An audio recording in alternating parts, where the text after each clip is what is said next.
Bharatiya Janata party तो दौड़ में ही नहीं है। वो तो पिछले 2 चुनावों से आपको पता ही है कि दौड़ में ही नहीं है। एक बार 3 सीट, एक बार 8 सीट, बिल्कुल दौड़ से अब वो बची कुछ भी बाहर हो गई है। कांग्रेस का जो वजूद खत्म होने को हो गया था वही वजूद अब वापस पा रहा है। अब हमने जाके गलियों में देखा, पीछे दिल्ली न्याय यात्रा भी निकली, तो उसमें जब 70 की 70 विधानसभाओं में जाके जो न्याय यात्रा निकली है तो लोग निकल के घरों से बाहर आए। जब उन्होंने देखा कि कांग्रेस का आगे लोग बढ़ के हमारे सामने आ रहे हैं तो लगातार लोग जुड़े उनके साथ से। कांग्रेस की वापसी हर हालत में है ही है, परिवर्तन सुनिश्चित है। हर हालत में इस बार परिवर्तन है, हाथ की वापसी है। आज मैं दिल्ली में मौजूद हूँ। विधानसभा दिल्ली का चुनाव आयोग ने ऐलान कर दिया है 5 फरवरी को वोटिंग होगा और 8 फरवरी को नतीजा आएगा। आज हमारे साथ दिल्ली की जनता, मैं दिल्ली की जनता से पूछना चाहता हूँ, क्या दिल्ली की जनता परिवर्तन करेगा? बिल्कुल जी बिल्कुल, इस बार परिवर्तन सुनिश्चित है। हर हालत में इस बार परिवर्तन है, हाथ की वापसी है। हाथ की वापसी है? जी जी बिल्कुल वापसी। तो केजरीवाल क्या करेगा, भारतीय जनता पार्टी क्या करेगा? भारतीय जनता पार्टी तो दौड़ में ही नहीं है।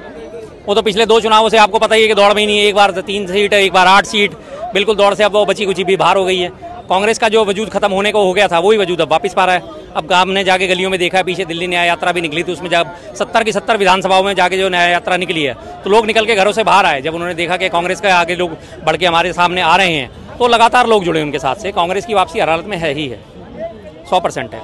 हाँ, मोदी जी कहते हैं कि हमने विकास किया दिल्ली का, और केजरीवाल भी कहते हैं कि हमने विकास किया है।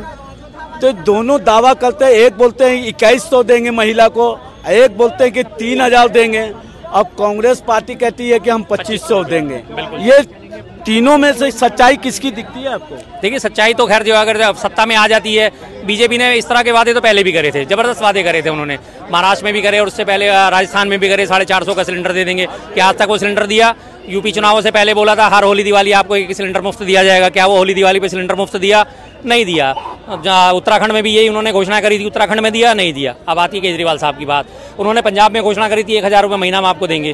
क्या 1000 रुपये महीना पंजाब में दिया? 34 महीने पंजाब की सरकार को बने हुए हो गए। 34 महीनों में कोई सा भी एक महीना ऐसा है कि उन्होंने 1000 रुपये दिया हो? नहीं दिया। अब कांग्रेस की बात करते हैं। कांग्रेस ने कर्नाटका में वादा करा था जी कि हम किसानों का ऋण माफ करेंगे। 2-2 लाख रुपए का ऋण जो है किसानों का माफ कर दिया कर्नाटका में। उसके बाद उन्होंने कहा हम हर एक को उसमें 1000 रुपये देंगे। कर्नाटका में वो योजना शुरू हो गई। तेलंगाना में वादा करा फ्री बस यात्रा का, वो योजना शुरू हो गई।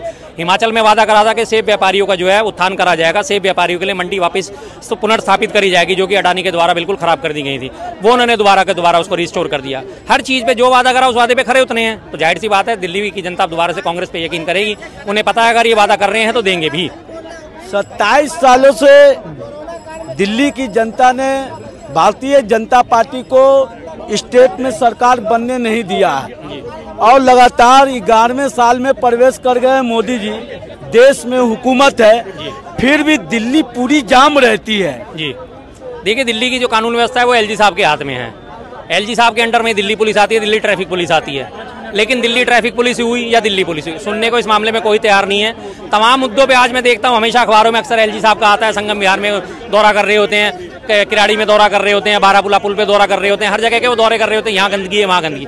जो सरकार के काम है वो एलजी साहब करते नजर आते हैं, जो एलजी साहब के काम है वो करते वो नजर नहीं आते। दिल्ली की कानून व्यवस्था एलजी साहब के अंडर में आती है, उस पर उनकी कभी कोई प्रेस कॉन्फ्रेंस नजर नहीं आएगी, कभी उनके कमिश्नर साहब के साथ कोई मीटिंग आपको नजर नहीं आएगी, कभी कमिश्नर साहब के साथ वो बैठे हुए गुफ्तगू करते हुए नजर नहीं आएंगे कि कल हमने दिल्ली की कानून व्यवस्था के बारे में कमिश्नर साहब से बैठ के बातें करी।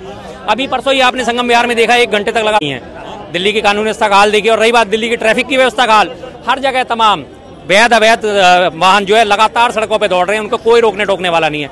आप मंथली दीजिए और अपनी गाड़ी चलाइए। अभी ये दिल्ली नेताजी सुभाष मार्ग है, ई रिक्शा इस पे बैन है, 24 घंटे ई रिक्शा इस पे बैन है, लेकिन उसके बावजूद भी धड़ल्ले से चल रही है। क्यों चल रही है? मंथली जाती है, उस पर कभी कोई मुंह नहीं खोलेंगे, सीधी सी बात है। और इसी तरह पूर्वी दिल्ली में एक महाराजा अजमेर सिंह मार्ग है, पटपड़गंज मार्ग है, उस पर 24 घंटे ई रिक्शा का बैन है, परिचालन धड़ल्ले से दौड़ती है। ट्रैफिक पुलिस वाले खड़े हुए उनका चालान काट रहे होते हैं, जो बिना हेलमेट पहने हुए, उनका फौरन चालान काट देंगे, उन्हें फौरन रोक लेंगे हाथ देके। लेकिन रिक्शा वाले रेड लाइट तोड़ते हैं, उनकी आंखों के आगे से निकल जाएंगे, उस पर कोई ध्यान नहीं देते। तो जो जाम इस वजह से होता है क्योंकि जब कानून व्यवस्था आप नहीं करोगे ढंग से, जो चीजें बैन है उन्हें बैन करो, जो चीजें नहीं चलने वाली उन्हें चलाओ, लेकिन ना मंथली कौन देगा फिर?